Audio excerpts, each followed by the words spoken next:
ask, is there any questions?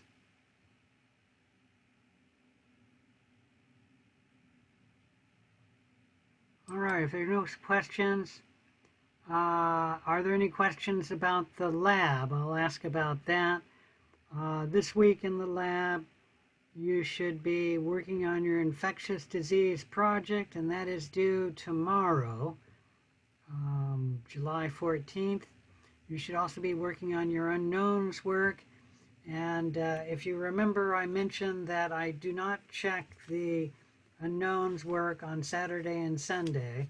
So some of you have probably requested something, and if it was due on Saturday or Sunday, I will get to it tonight, meaning I'm not going to be able to look at that right after we finish this second meeting, but I will look at it sometime tonight, and I'll try and get that done. But my reminder is I do not check that on Saturday and Sunday.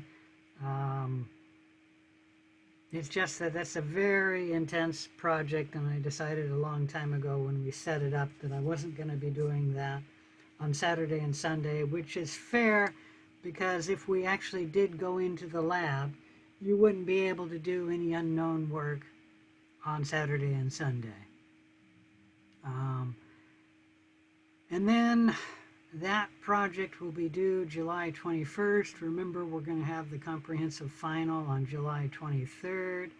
I will have a review on Monday, which is probably July 20th. And I talked about host defenses 3. I broke it off from host defenses 2. I talked about that in the lecture. We had a trouble with the lecture today that I don't know if it was my computer or my router, one of them broke the internet connection. And then when I finally got reconnected a few minutes later, all the students were, well, most of the students were gone. So we are going to continue the lesson on host defenses 2, but it'll be a short lesson. I promise I'll stop at 3 o'clock. Okay, any questions?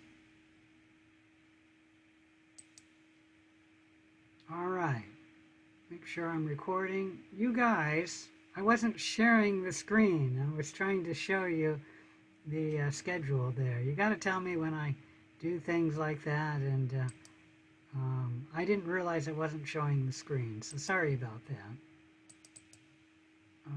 Wait a minute, maybe I better stop that and make sure I've got the right thing. Yeah, I need to click that button always. Okay, are there any questions? We're a real small group again, but at least there's a few people. Let's continue with host defenses 2. If I can find it, there it is. So we were talking about the different classes of antibodies when we got disconnected, and I started talking about IgG. The class of antibody is on the FC portion, so all IgG antibodies, regardless of what they're binding to, what epitope they're binding to, if they are of IgG, they will all have the same amino acid sequence in the lower portion of the antibody, and that, remember, is called the FC section of the antibody, which is the constant fragment of the antibody. So all IgG have the same antibody sequence. IgG molecules are a monomer, meaning there's only one antibody, and it's a fairly small antibody. There are a few that are the same size as IgG, but my point is it's one of the small antibodies. Let me put this on the bottom so it's out of the way. It is the most abundant immunoglobulin, or Ig, the most abundant antibody in the blood. And when I'm talking about antibodies, they are called also immunoglobulins, so you can use those two terms interchangeably. So IgG is the most abundant antibody in the blood, and it's small enough to actually leave the blood and enter the tissues and go out and attack a pathogen that's invaded the tissues. So this antibody is small enough to leave the blood, and it is also small enough to cross the placenta, so that a mother, when she makes antibodies, her IgG antibodies will cross the placenta and protect her fetus. This antibody can essentially do everything an antibody can do. It can aid the white blood cell in engaging in phagocytosis of the antigen that's bound to the antibody. It can neutralize toxin in viruses. It can protect the body from bacteria, triggering a complement immune response, or the complement cascade. In short, IgG can practically do everything that an antibody can do against an antigen. Any question about any of that?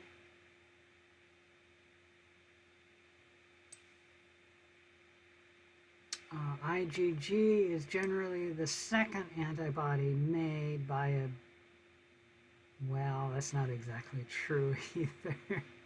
So we won't even discuss it. We'll talk about that later.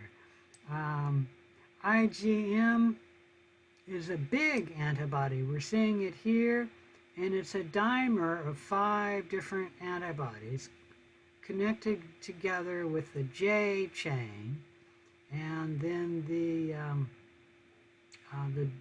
disulfide bonds linking the antibodies together.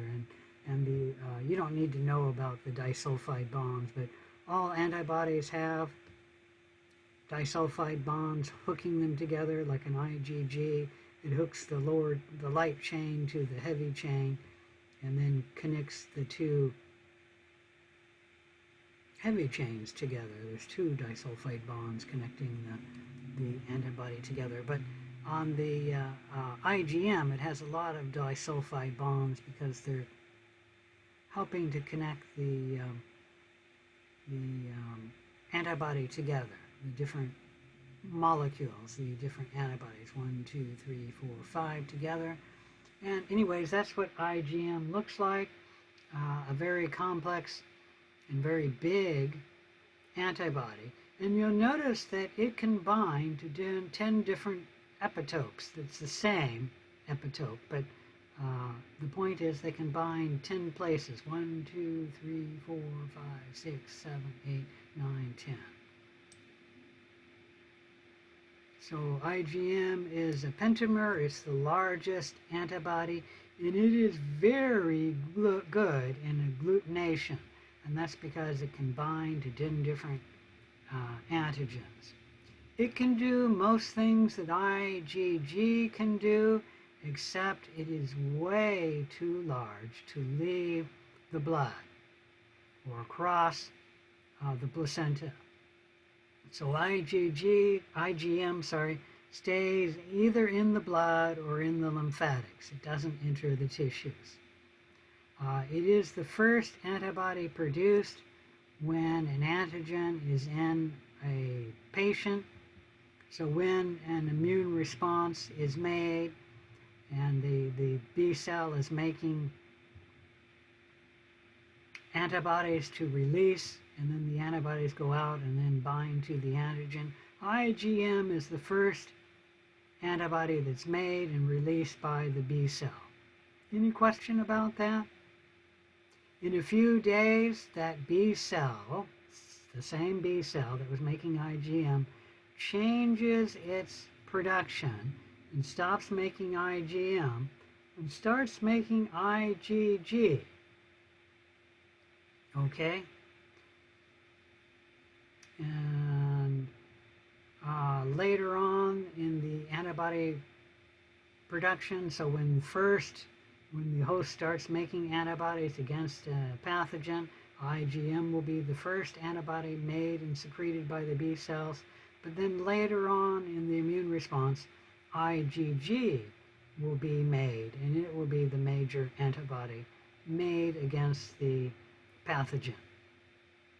On second exposure, meaning that if the pathogen is defeated and the host becomes well, and then it goes through a long period of time before the pathogen invades it again.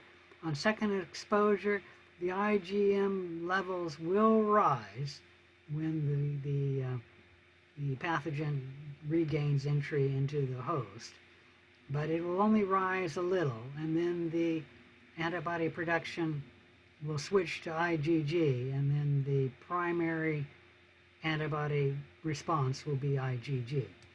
Any question about any of that? So when a host responds to an antigen, IgM will be the first antibody produced, and then later IgG will be made. Oh, and let's talk a little bit about that. When the switch occurs from IgM to IgG, the only part that changes is the Fc, the constant region of the antibody. The epitope binding portion, meaning the Fab portion of the antibody, will bind to the same epitope. So even though the antibody switches from IgM to IgG, the IgG will bind to the same antigen, the same epitope as the IgM. So you could say that the variable region is not changing. It's the constant region of the antibody which is changing. Any question about any of that?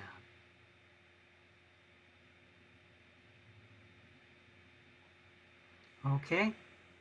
If no questions, IgA is the next antibody we're going to talk about, and you notice that there's two of them. It can be, IgA can be a monomer, or it can be a dimer. When IgA is made by the B cell and then secreted by the B cell, when IgA is released in the blood, and when you find IgA in the blood, it is the monomer. However, the secretory cells, like the cells that make mucus or the cells that make mother's milk, they will grab IgA out of the blood, and then they will take the IgA and then bring two of them together and make them a dimer. And then the secretory cell will release the dimer IgA into either the mucus or the mother's milk. Okay, so the mammary cells of a woman who's going to be making mother's milk will take IgA out of the blood and then make it the dimer IgA, and then release the dimer IgA into her mother's milk. And the same thing with the mucus cell. It'll take the monomer out of the blood and then make it a dimer, and then release the dimer into the mucus. Any question about that? So IgA is found in mucus, in saliva of the mouth, in tears, and then in mother's breast milk. And the secretory form is the dimer. When you find IgA in the serum or the blood, it's a monomer. IgA is one of my favorite antibodies because it can attach to the pathogen on the mucosal surface and then prevent the pathogen from gaining entrance into the host and then causing an infection. So IgA is the only antigen that can actually prevent an infection. And IgA is important in defending us against respiratory infections and gastrointestinal infections. And then especially a child that's nursing, he gets IgA in the mother's milk, and that really helps the infant from getting gastrointestinal infections. And if you have children and you breastfeed, that child will be much less likely to get a gastrointestinal infection than a child that is not receiving mother's milk. And that is one reason to breastfeed your child. Even if you buy from a store mother's milk, or you buy and give the child cow's milk, that child will not get IgA. And to get IgA, you need fresh mother's milk. Any question about any of that? I suppose you could get frozen mother's milk as well. That would keep the IgA good. Any questions about IgA? Okay, if not, let's look at IgE, our next antibody. It's another small molecule, and it's a monomer. And when it is secreted into the blood by a B cell, the IgE will be taken up by a mast cell or a basophil, and then will become a part of that cell, waiting for an antigen to bind to IgE on the mast cell or the basal cell. And when that happens, the mast cell or the basal cell will then release histamine, causing inflammation. Any question about that? Now, this is a body's defense, meaning inflammation is a body's defense. However, most of the time when IgE causes the inflammation from a mast cell or a basophil, it's not much of a host defense, meaning host inflammation. What it does is it causes allergic reactions, such as when pollen attaches to IgE in a mast cell or a basophil, and then histamine is released, and the patient gets hay fever. Okay? So it can be a defensive reaction, like when a patient is responding to a parasitic worm infection. The IgE can help the patient with causing inflammation to fight off or help fight off the worms. But most of the time in patients, the IgE response causes allergies. And generally, we'd be better if we didn't have the allergy, because if the immune system just ignored the allergy, we'd be in better shape. You wouldn't have the hay fever. Any question about that? All right. IgD is the last antibody class that I want to talk about. It too is a monomer and one of the small antibodies. It is actually the first antibody ever made by a B cell. And we did talk about it, I just never said it was IgD. When the B cell makes its B cell receptor, at least at the start, that B cell receptor is IgD. So IgD, when it's made by a B cell, that IgD is stuck in the membrane of the B cell. Let's see if I can go back to that. Right here, the B cell receptor. These B cell receptors are IgD, and then that B cell then waits to get stimulated, and then will go through clonal expansion, differentiating into the plasma cell, which will then go on to make antibodies. So every B cell first makes IgD, and that's the B cell receptor. But then once that B cell gets stimulated, because the antigen is binding to the IgD in the membrane of the B cell that stimulates the B cell to make antibodies.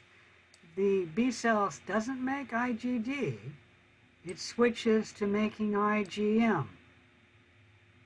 And then I already told you, it doesn't make IgM forever. After a few days, it switches making IgG.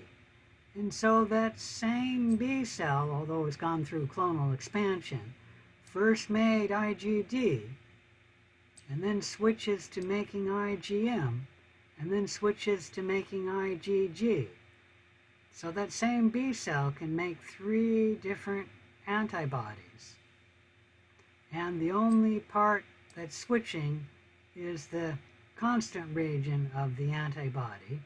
The portion that binds to the epitope doesn't switch, meaning the IgD that binds to the first antigen, the first epitope of the first antigen of the pathogen, will be the same antibody on an IgM binding to the same epitope, and the same antibody binding region of the IgG will bind to the same epitope of the same antigen of the same pathogen. Any question about that? So that same B cell can make all 3 of those antibodies. The difference is it makes IgG first, and that's put on the B cell's membrane to be the B cell receptor that's waiting to be stimulated. And then once it gets stimulated, it'll make IgM, and then after a few days, it'll make IgG. All right, any question about that? Okay, let's talk about immunity. Immunity can be naturally acquired or artificially acquired. Naturally acquired is when the body receives the antigen in the normal way. So when a patient first comes down with the measles virus will grow in the patient, and then the patient will react to the antigens on the measles virus and then start producing antibodies by antibodies will be produced by the B cells after they get stimulated to go through clonal expansion and differentiate into the plasma cell. The point is, naturally acquired is where the host receives the antigens in the natural way. Now that can happen in an active way, where the body responds to antigens that enter the body naturally, such as during an infection, or the host can get the immune response natural way, meaning the host becomes infected, but the host gets it passively. The antibodies are transferred, and this happens in humans only twice, when the mother makes the antibodies and then passes the antibodies to her either unborn child or her child. And the mother can make IgG, and then the IgG can cross the placenta and then can protect the fetus. Okay? And then the mother can also make IgA in mother's breast milk, and then the child can get the IgA by nursing the mother's breast milk. So it's passively acquired because the child did not make the antibodies. The mother made the antibodies and then passed those antibodies on to the child. Okay, so naturally acquired, the child in this case got the pathogen in the natural way, and then the mother made the antibodies and gave the antibodies passively to the child. Or the child could get the antibody naturally, getting an infection of measles, and then the immune response responds and makes the antibodies, and that's naturally acquired active immunity. Any question about that? All right. Immunity can also be artificially acquired. Let me scroll down here and see if I can scroll over. Artificially acquired means that the antigens are delivered to the patient artificially, such as when a healthcare worker introduces antigens in a vaccine. The host is receiving the antigens artificially from a healthcare worker. And that's the point of the vaccine, to make the body then respond to those antigens and then produce T cell response or the antibodies, and that will be artificially acquired and an active response. And that's the whole point of giving the host the vaccine, to make an artificially acquired active immune response to those antigens. Any question about that? Artificially acquired, a passive response, is where the healthcare workers gives the patient preformed antibodies. And these antibodies are obtained from either an immune individual or an immune animal. So they've been exposed to the antigens, not necessarily to the host. And then the antibodies are given to the host to give this host protection. So that's artificially acquired. You're getting it from a medical healthcare worker. And then it's passive because this host is not making antibodies. The antibodies are given directly to the host. And this happens whenever you give antisera or antitoxin to a host. Like when somebody's going to be handling snakes and they get anti-snake venom to protect them from the toxin in the snake bite. Okay, so they're going to be working with snakes and they're afraid they might get bitten, so they get antisera to the snake bite. And that's artificially acquired passive immunity. Doctors give artificially acquired passive immunity when a patient has been exposed to usually a serious disease and there isn't time for the patient to make their own antibodies. So they'll give artificially acquired passive immunity. They're experimenting with this, that they take antibodies out of someone who's been exposed to COVID-19, and then they've been exposed to COVID-19, and then they made their own antibodies to COVID-19. You can harvest those people to get antibodies that work against COVID-19, and then you can give those antibodies to other people who have been exposed to COVID-19. At the moment, they're only doing this, that to my knowledge, other than experimentally, they're only doing this to patients who have a very serious COVID-19 infection and where the COVID-19 is life-threatening.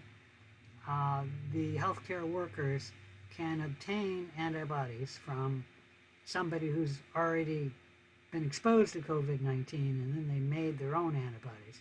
You can harvest those antibodies and then give it to someone who's got an infection with COVID-19.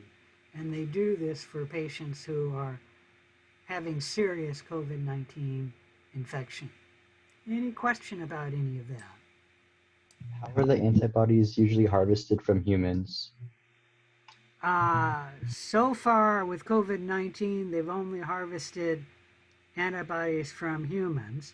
Although I'm reading an article, let me see if I can show that. Are they harvested through the blood?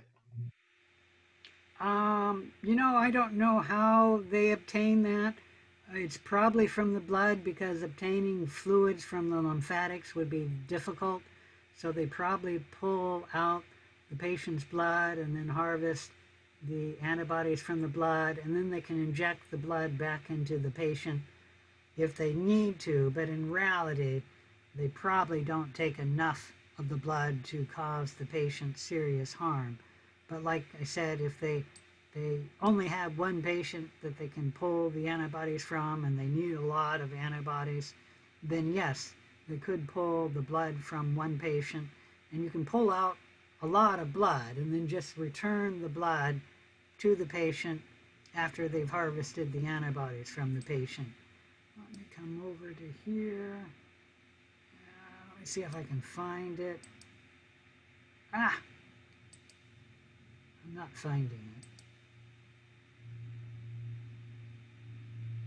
It's one of these articles here. Nope. Oh, here it is here. 2 antibodies from llamas that can neutralize coronavirus. So somebody's exposed coronavirus to llamas, and now they're harvesting the antibodies, and they've shown that they neutralize coronavirus. So I haven't read that article yet. Don't worry about that. So I can't talk more about it, but they're beginning experimenting for doing it in animals. And I know the reason why they're using llamas, and there's something unique about the antibodies of llamas, and I think they're much smaller than human antibodies.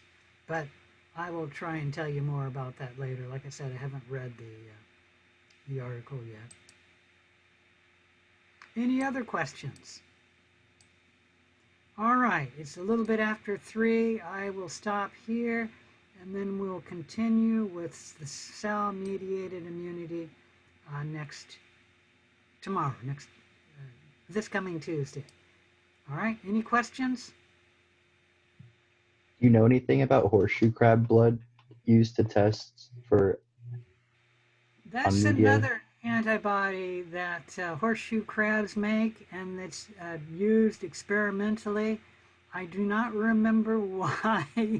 There's something unique about horseshoe crab antibodies. I don't remember what that is, but it is experimentally used because of something unique about their antibodies. Okay, but yeah, that's one that they do a lot of work on, and I don't remember what it is. I'll try and look that up. I think it's similar to the rabbit blood, how it causes it to coagulate. It might be very good at coagulation. Like I said, I don't remember. I know that they are an animal, and so they make antibodies that will be somewhat similar to us, but there's something different about horseshoe crab antibodies, and I just don't remember what that is. There was one time when I used to know that, but I don't remember. That was years ago, and so like I said, I'll try and look that up because I just don't remember. Okay? Okay, thank you. All right. I'll see you tomorrow.